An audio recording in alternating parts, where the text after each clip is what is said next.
Up next, we are thrilled to kick off with an insightful panel discussion on challenges and solutions for adopting AI and ML in your enterprise.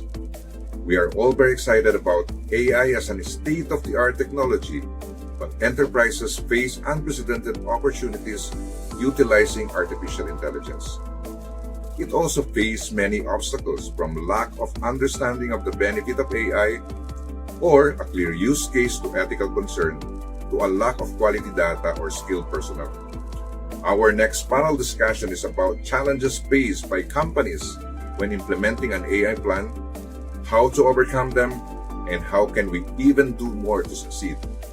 This panel discussion is joined by Dr. Ali Arsanjani, the Director and VP of Artificial Intelligence and Machine Learning at Google, a former AWS Worldwide Tech Leader and Chief Principal of AIML, and he is also the former CTO at IBM. Andreas Welch, VP of AI at SAP. Amar Hussain, Director of Azure Data and AI at Microsoft. Vijay Jairaj, Executive Director of Standard Chartered Bank, and Nestor Camilo, Cloud Adoption Director, Public Sector at Oracle. And yours truly, Joel Milag, CMO of WowAI. Welcome to our insightful panel discussion.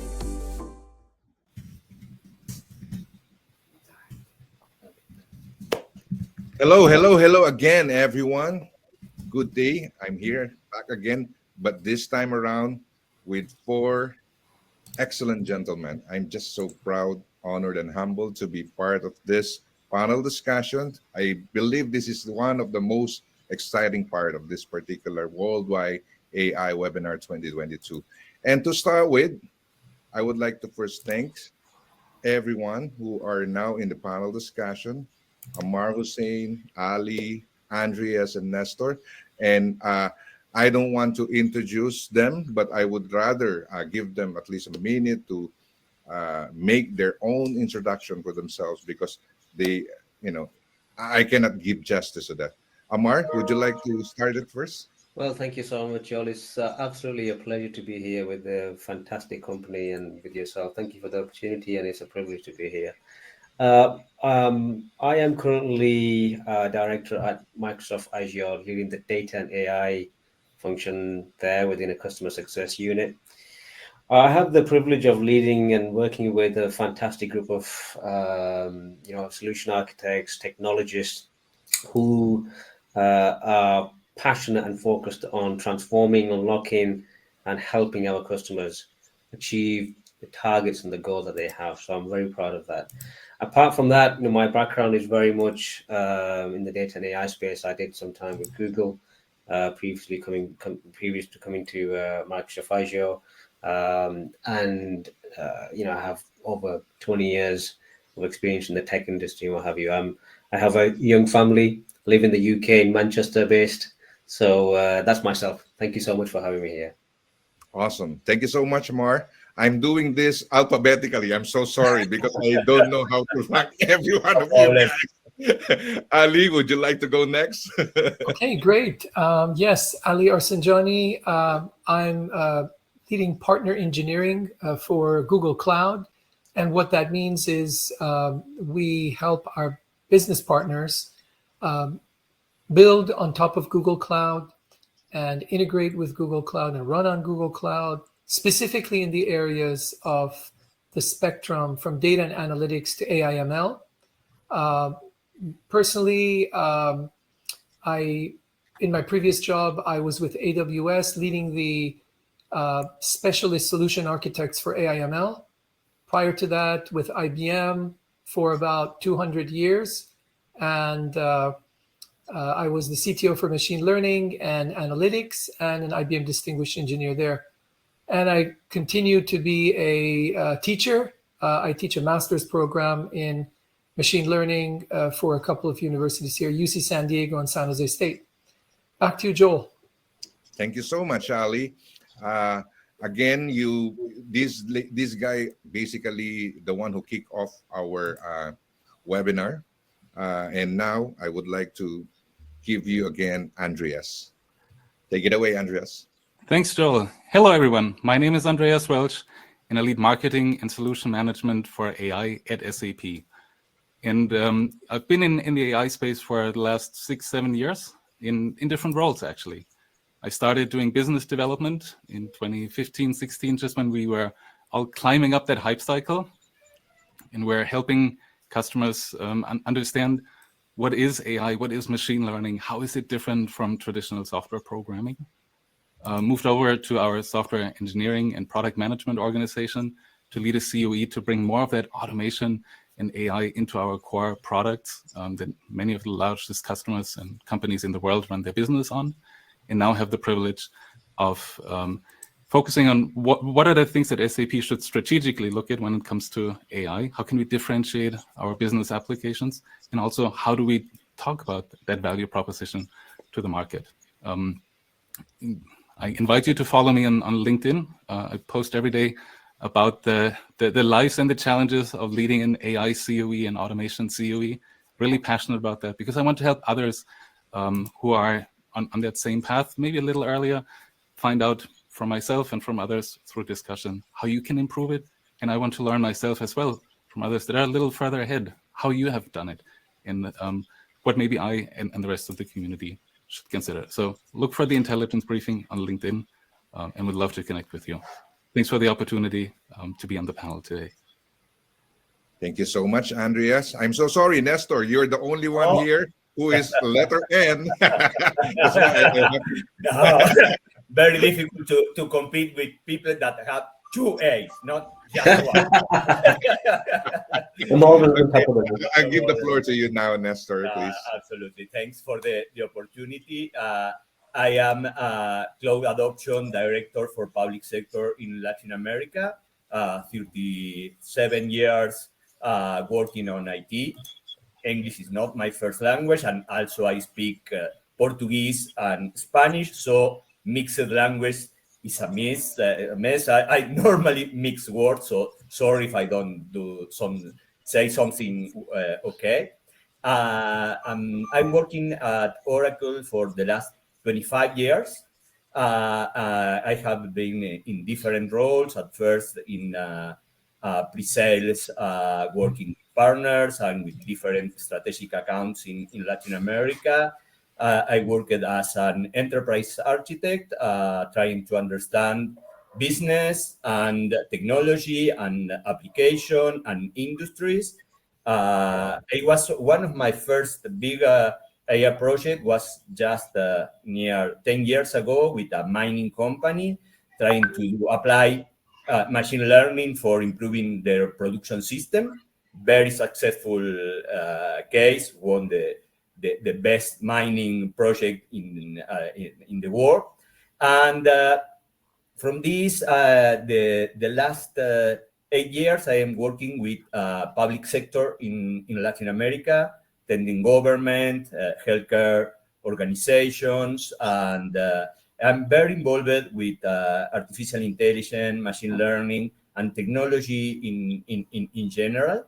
I also do some classes in post-degrees for justice mainly. And some people say, why justice? Because they are very, very worried about what is happening with machine learning. Really, there is a lot, at least in Latin America, a lot of involvement from the lawyers. And I learn a lot from them.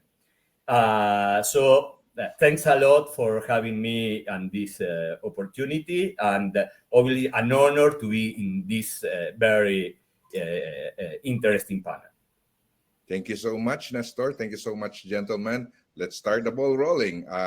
The topic here, challenges and solution for adopting AI and ML in your enterprise, I would say is an evergreen topic, right? I think for many years, even, those people who would be hearing this particular panel discussion will be able to see value for this particular topic. So without further ado, I would like to start my first question. Hypothetically, what do you think are some top challenges enterprise face when adopting AI and ML? And I would like to first ask Andreas on that. Andreas? Thanks.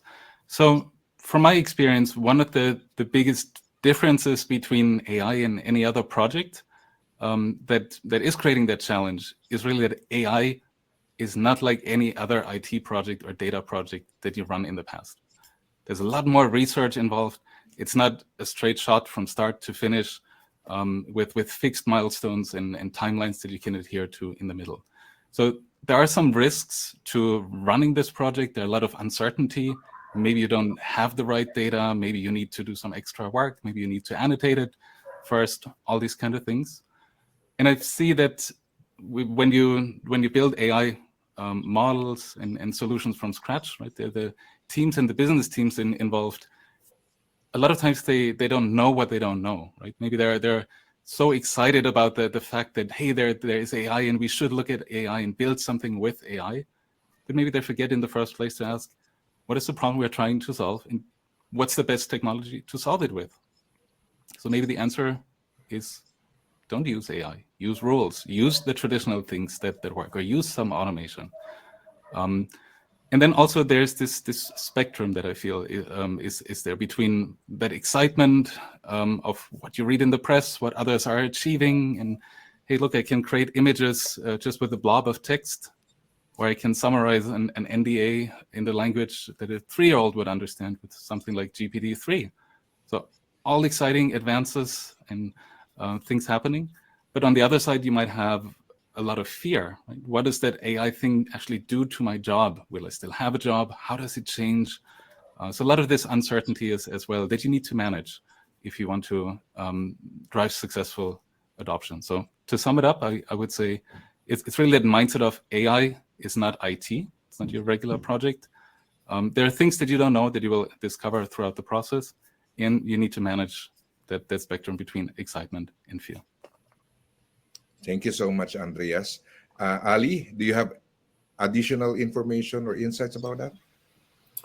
Yeah, I think it's important to understand what the actual use case is and then choose the technology that's appropriate.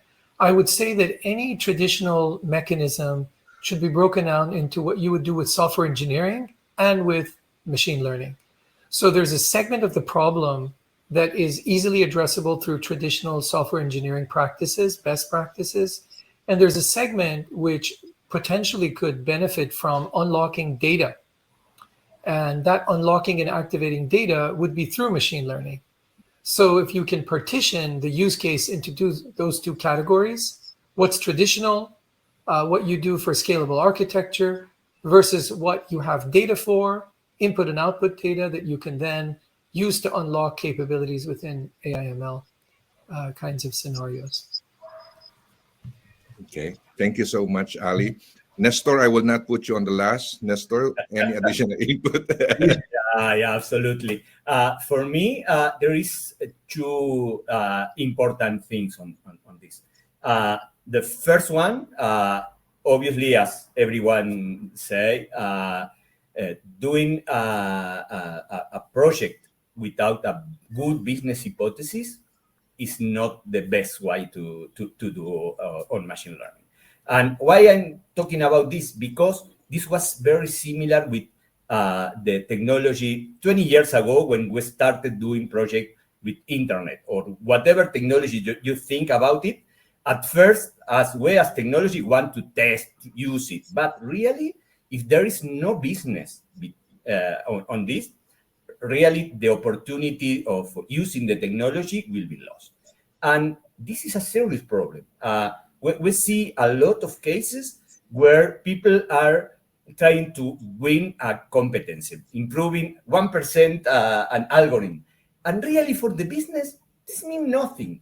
And there is a lot of statistics about talking that between 50% and even 9% of the project never goes production.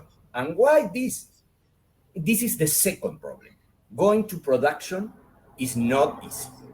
Taking some code from Kaggle or whatever and put in a notebook and use it and do some changing with somebody that learned Python and use some data from some place, it's really something that you can do in a few hours. But put this in production. And this is a lot of complexity. There is a new discipline called MLOps that really is trying to take this, but this is in the infancy, that there is starting really. And moving a lot of data out of the production system to the machine learning, train it, secure it, scale it, etc., is really, really difficult. So for me, these are two really important challenges that we have and need to be solved. Thank you so much, Nestor. Do you want to add some point there, Amar? I think the guys covered it nicely. I think just two different things. One thing is that don't treat AI adoption as any software development project. It's a different thing. True. The way you do AI adoption and challenges is different to how you do software development, even though it shares some principles. For example, in the agile world, the way you're developing software, you can take some of those practices and imply it, but the actually way of adopting AI and ML is different to how you do software projects. The second thing is that you've got to try to put aside the technology and understand the business framing and the contextual in how you want to use AI and machine learning. What value are you looking to deliver? Do you have the skill set? Do you have the budget? Do you know what the complexity is going to involve? Where is your data? What shape is it in?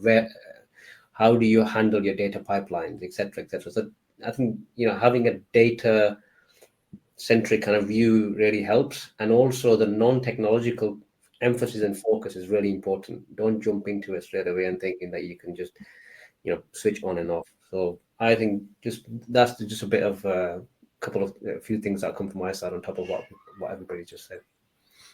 Thank you so much. Thank you so much. Just for the benefit of all the participants right now, again, I don't think it is easy to convene these four gentlemen, coming from Google, from Microsoft, SAP, and Oracle, all together to discuss this particular topic. So that's why I am really, really fortunate to moderate this particular panel. So now we'll go to question number 2. What are the common processes to review, assess, and roll out AI ML solution for an enterprise? I would like to ask Amar first for this. Amar?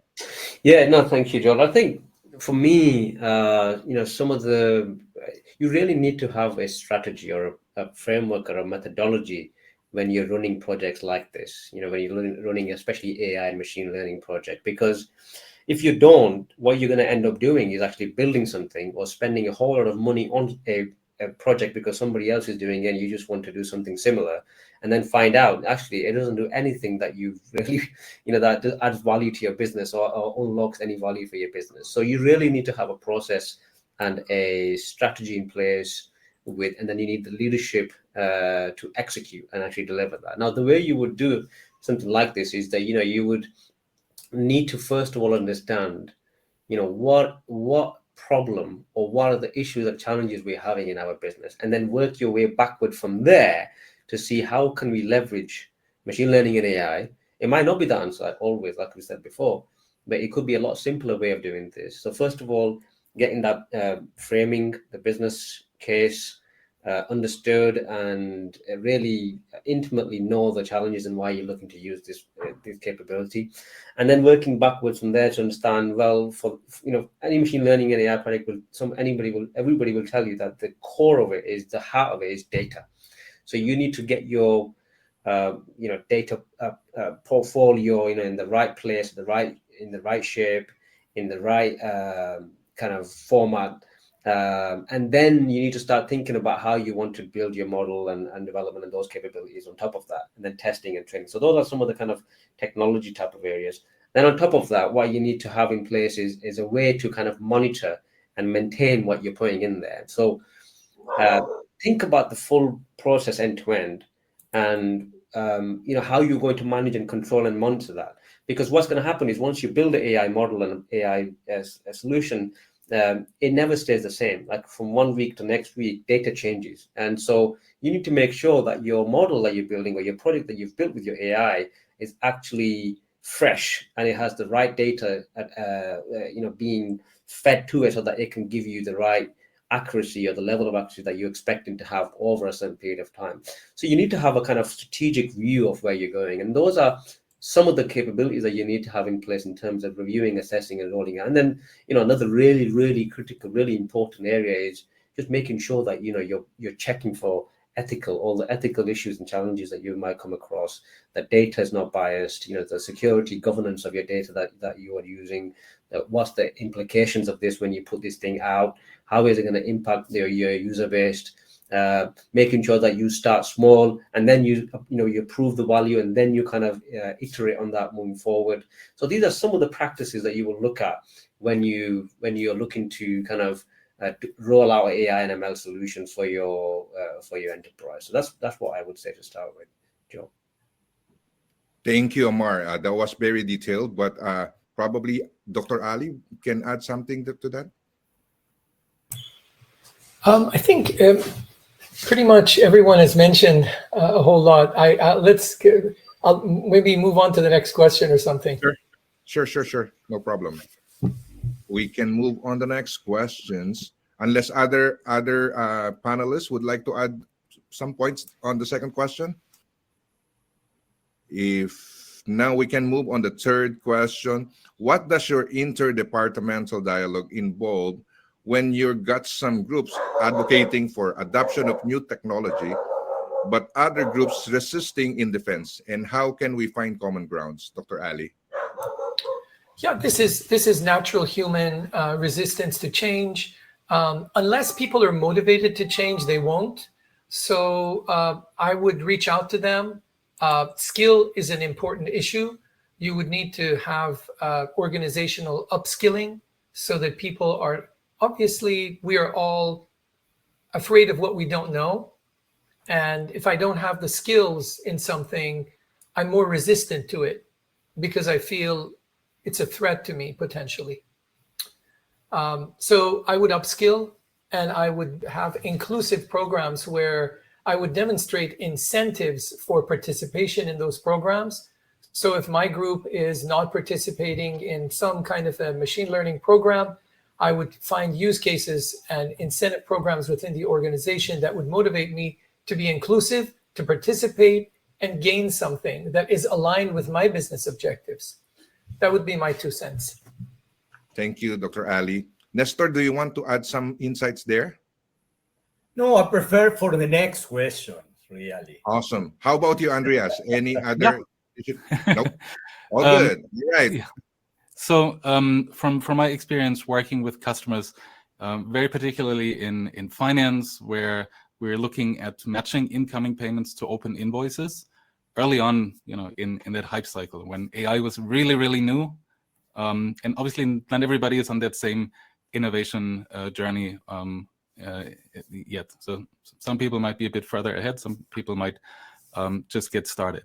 But what was important at the time was that the customers we worked with also looped in their subject matter experts that were doing this invoice matching manually at the time. And they involved them from the very beginning and really throughout the project all the way to the development, to the deployment.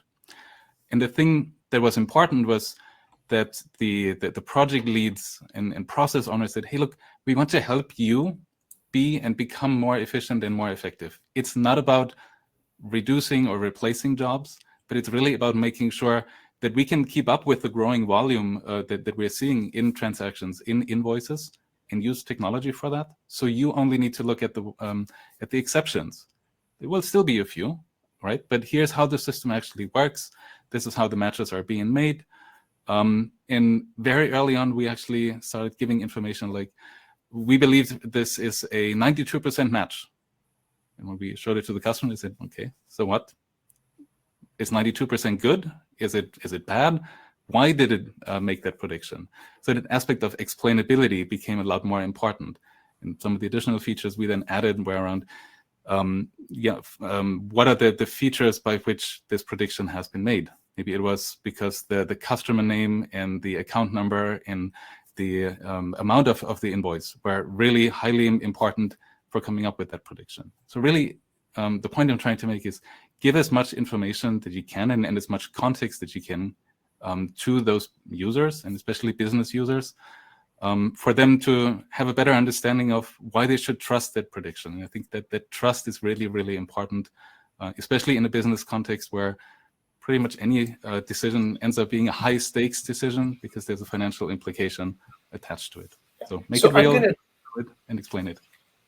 Sorry, I was going to be controversial in the interest of the audience having some fun at our expense. Otherwise, we're just going to agree with each other and there's going to be no contention. Okay, I'm going to just take a fake punch at Andreas. Like it's like a worldwide wrestling thing, you know, the fake staging.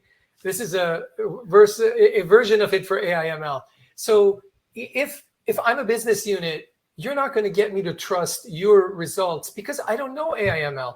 I don't know anything about explainability. You're telling me that accuracy is high. I think accuracy is great. But wait a minute, is accuracy even the correct metric, performance metric, to measure that outcome of that model? I don't have enough information that I can actually trust what the other organization is telling me. So I would say that we need to do more in terms of not trying to convince, but trying to educate.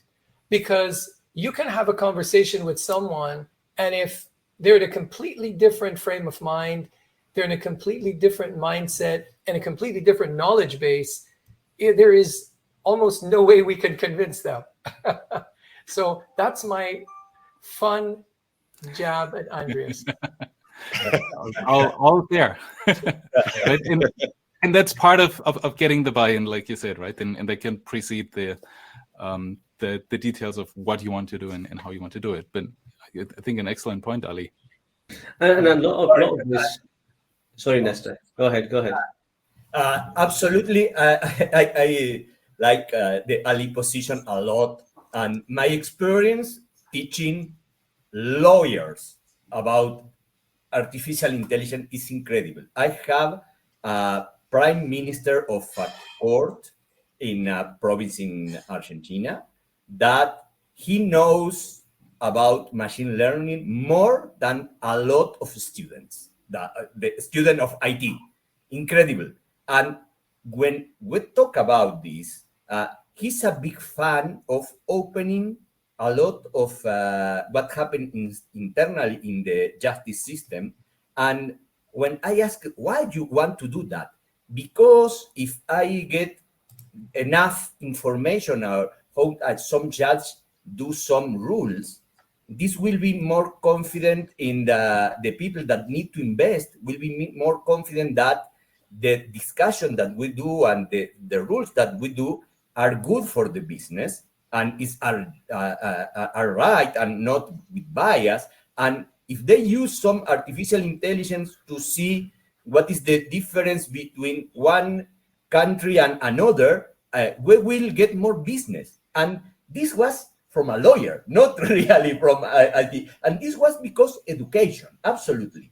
So I'm really a big fan of educate.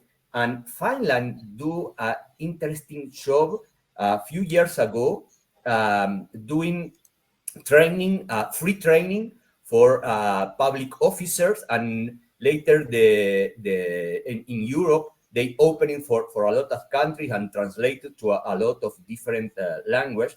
I take it personally the training. It was very good. I used it to send to a lot of different public officers. Learn this type of information because you can do a lot better if you know what we are talking about. So absolutely, Ali, I like train. Thank you so much, Nestor. I would like to ask Amar to tap Andrea's hand because there is a 1-2 combination. Yeah. Well, look, I think there's some interesting comments, but I think that one of the key things that I've found is that the culture of any, going back to your question, I'm going back to your question, Joel, that you asked. What are the dialogues that you need to have? I think the culture defines what type of dialogue you're going to have. You can either have a dialogue that has a hammer and says, make sure you do what I say, or you can have a culture which the leader then brings the people on board as a journey to what they're trying to do, with education, with awareness, with knowledge, ability, reinforcement. You need to follow these kind of principles to get this thing done. Because, I mean, if you look at the job that we're doing with whole sustainability and everything, right? On the one hand, people are massively pushing sustainability. On the other hand, the same people are the biggest releasers of carbon dioxide into the atmosphere, right? So you play both sides at the same time, but it's all about sincere leadership of trying to get something done. And it might be a bit controversial what I'm saying, but I think it's true, because look at the flooding that's happened recently, right? So it's same in this sense that we are advocating for change in an organization to adopt a new piece of technology. But if we don't come down with the right type of leadership in pursuing that change, then I think you're going to have challenges. So that's why I would say. Thank you so much, Amar. Before I continue to my question, I would like to direct all the panelists' attention to the participant questions. Let's go and have some break for my question, and let's go to participants' question. Greetings, Daniel here from Cameroon. Very delighted to see Nestor here, who has once coached me as a very knowledgeable Oracle mentor. This is my question to you all, gentlemen. Business innovation isn't a box you can check off and forget about. Rather, it is a continuous effort that is empowered by technologies and methodologies that are available at any given moment. Is artificial intelligence being seen today as that technology? Thanks. Who would like to answer it first? Nestor. Yeah. Since this is your prodigy. Yeah, Daniel. We have a lot of fun with a hackathon a few months ago, trying to mix language. She speaks French, and was very difficult to us to try to communicate, but was a pleasure to work with. So really, for me, obviously, it's not a technology that you push and forget. And today in a session, I think that was Andrea that talked about product versus project. And really, this is the case. This is not a project that you will be doing. You probably will be creating a product, a data product, and you need to continuously work on this and do second release, third release, and add more information and more extend the use case. So really, for me, this is an ongoing thing that will be growing and growing. Yep. Thank you so much, Nestor. Any point you wish to add there, Andreas? Yeah. So thanks for the reference about projects and products, Nestor. I think that leads to another important point, right? And that is on the resource situation, because once you deploy it, it's not like you turn away and say, I'm done. Right? We touched on that earlier in this discussion. So also your resource needs need to account for that over time. Certainly you'll start with a nucleus with a small team and you build something and it goes into production. You need to maintain it. You move on to the next thing and you go and you deploy it, and the next thing, and so on. But your responsibility and need to continuously maintain the things that you have deployed and to enhance them grows as well. So you should consider that as well as you're planning your team and your growth structure as well. Thank you so much, Andreas. Dr. Ali, would you like to have some insight there? Add some insight? No, I think my colleagues have completed the insight on this topic. It's very thorough. Thank you. Awesome. Okay, let's proceed to the next question I prepared. This is I love this question. What do enterprise executive push back on when it comes to adopting cutting-edge technology, and why do they push back? Dr. Ali, would you like to answer that? I think it's the uncertainty of return on investment. if an executive is met with some uncertain technology, unproven technology, they're going to push back until we demonstrate. And so you have to earn trust, basically. And the earning trust kind of process is relatively lengthy.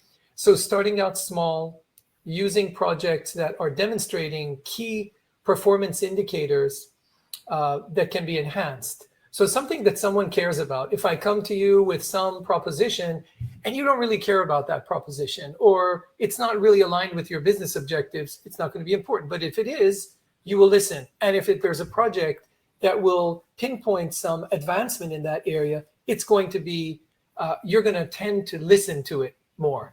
And then the next phase of maturity there would be the education and adoption and documentation of the practices, automation of the practices, gathering data on the tasks that have been done, and then continuous improvement.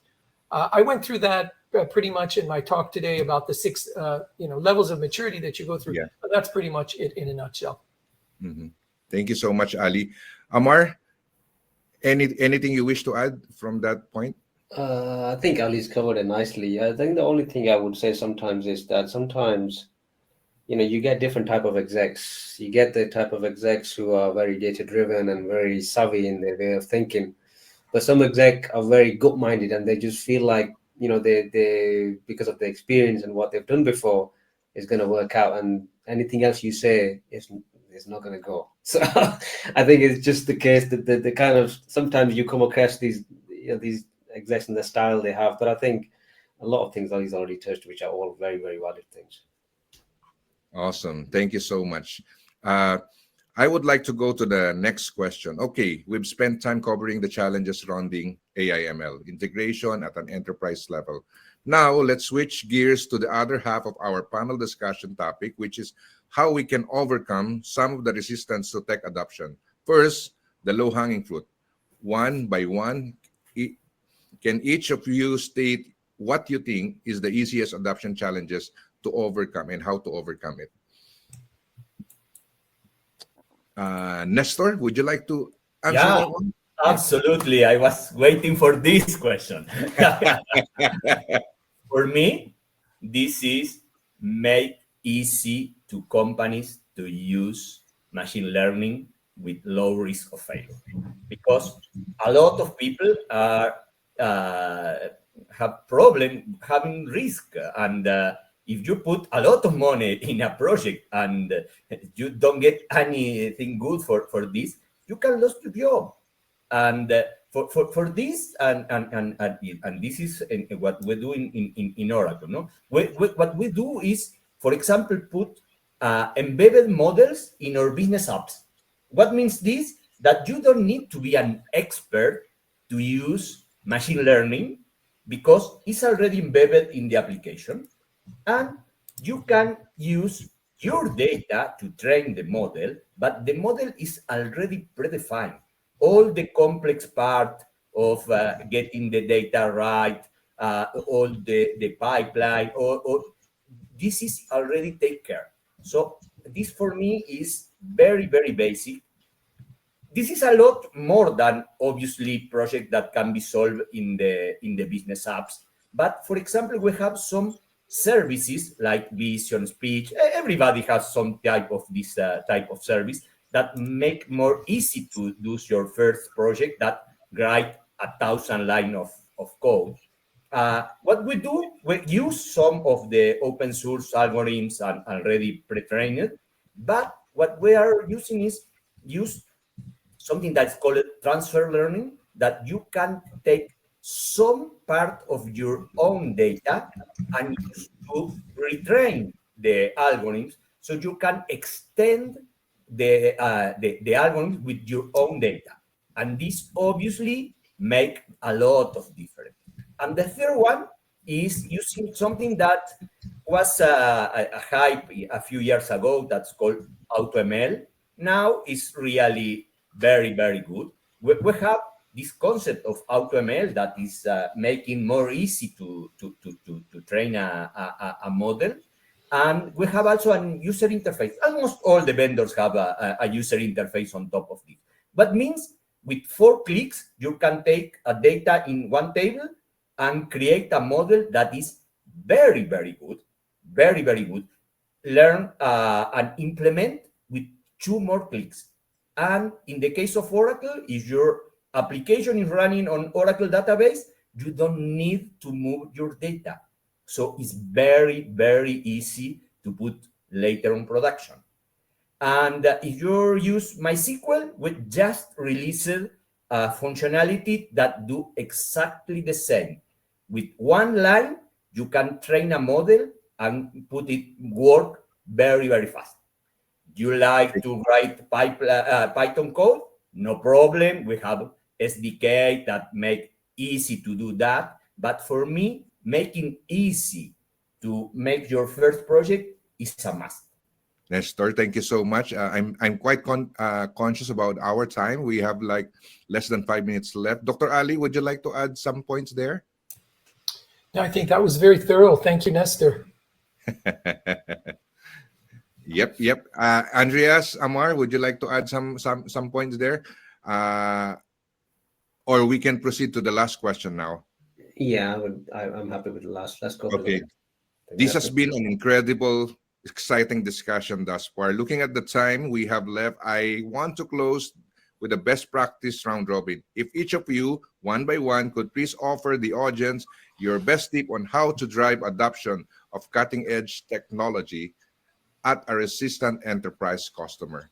So this would be our last question, and then we can select who win our participants' question among those questions that was thrown to us. Amar? Yeah, my best tip would be to to drive adoption is to try to bring everybody on board with your journey of adoption of AI and ML. Educate, have good awareness, provide the resources required, listen to the feedback, and try your best, to bring people on a journey. It's a journey. It's not a destination, and it continues. So I think cultural transformation is very, very important in any of these capabilities. So that would be my best tip. Awesome. I saw Ali here with a question. What is the biggest problem you want to see AI ML solve? Anyone who wants to answer that? Andreas? Yeah, sure. So it's a bit of a cheesy answer, but the problem that is the most relevant to the audience that you're working with, the problem or the problem that they want to solve. That's where you want to apply AI, where it has the biggest impact for them, whatever that may be. And that's the challenge to find it out, right? Yeah, I agree. And Nestor? Yeah, absolutely. I was just with this. For me, you need to start with a business need. And for example, we use a methodology that is take a business leader that want to solve some challenge and that he think that can be solved with AI. Because leader thinks, but normally don't have the clue if really can do it. And take people from the different LOBs, the IT department, take all together, understand your data, understand if really there is something that can be solved with this, some metrics, and use the expert to create an MVP and show that this can be solved. If we do this first step, probably we will have a big executive with a big problem that can be solved. Not necessarily you need to have 99% of accuracy. Just improve 1% the outcome, and you have win. And from this, you can continue growing and growing. So for me, business first, and do some MVP that show it that really you can do it. Thank you. Thank you so much, Nestor. Ali, I would like to hear that answer from you. What is the biggest problem you want to see? I agree with my colleagues in that if it's a particular customer or particular issue, we work backwards from the top goals and concerns of that customer. Absolutely. But if I elevate the problem into a global scale, What I would like to mention is that the fabric of society is currently being threatened by disinformation and misinformation. And I think the biggest problem that AI/ML should help in solving alongside humans, because this is not a technology problem, but can be used as a means of alleviating some of these issues, is to decrease the risk of disinformation and misinformation. Thank you, Ali. Amar, would you like to add some, any problem you want to see AI/ML? I would love to, like, similar to what Ali is saying, is if we can make the world a bit better place than what we do with, and also inequality. I think there's a big challenge with that at the moment. We have a lot of inequality at the moment, which we can utilize technology to actually be the great leveler, rather than having strength with certain parts of the world and what have you. So I think it's a good opportunity to be the great leveler, and I think that's the thing that I'm more really excited by technology, especially AI and ML. They gave me an extension of about 3-4 minutes, and I've seen here a question coming from our CEO, and knowing her, she cannot sleep if this left an answer. Andreas used to say that AI is not necessary to be fancy. Instead, it should be practical. Could you please let us know some example of fancy AI application that are not practical?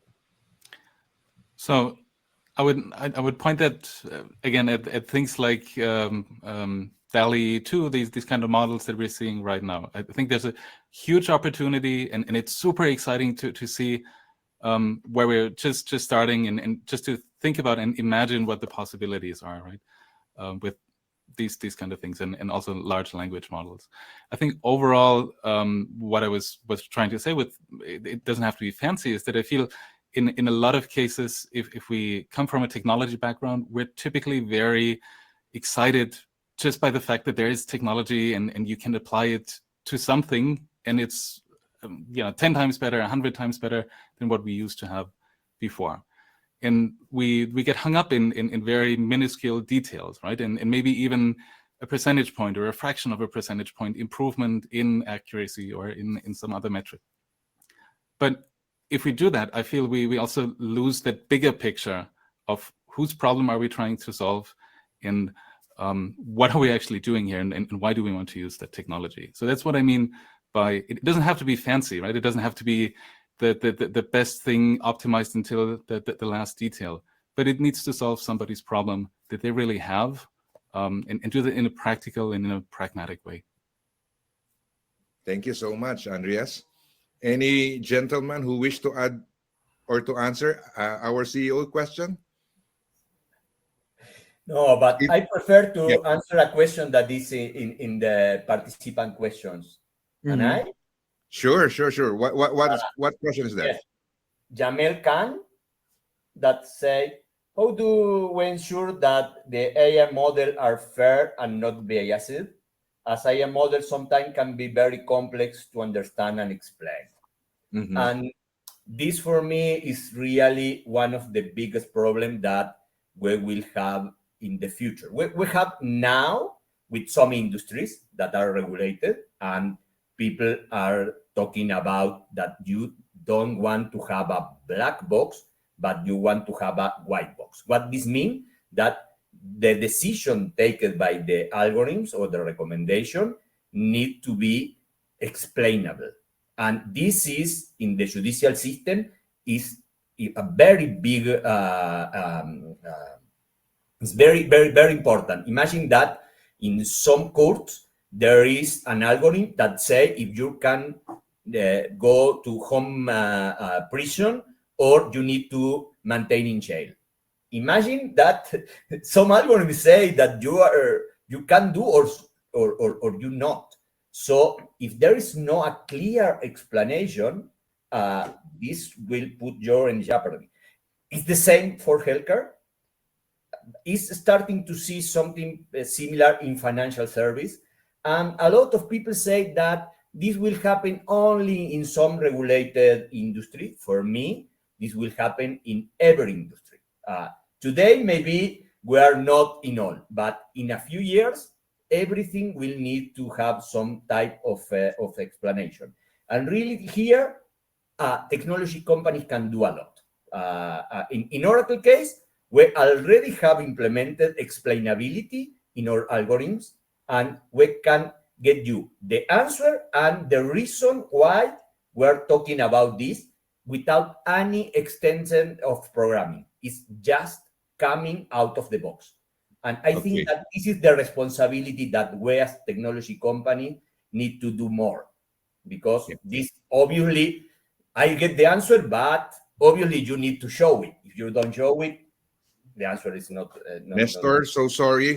I need to cut you here. I know this is what I expect, but gentlemen, can I ask you, among all this starred question that we have here in the participant question, may I know your vote? Who do you think asked the most relevant question? I'm so sorry, but you need to pick one. I think the last question was pretty good by Jamil Khan. I think that was, for me, I think that was a good question. Is that unanimous for everyone? I second it. Yep. Awesome. So congratulations, Jamil Khan. And once again, thank you so much, Amar, Ali, Andreas, Nestor. This is once in a lifetime for me to be able to moderate, an excellent gentleman. Thank you so much for your time. Thank you so much for your contribution to global AI community. Thank you so much. Looking forward for the next more panel discussion like this. Thanks, everyone. Thanks, Thanks for attending, and thanks, everyone on the panel. Thank you. Thank you. Bye. Bye.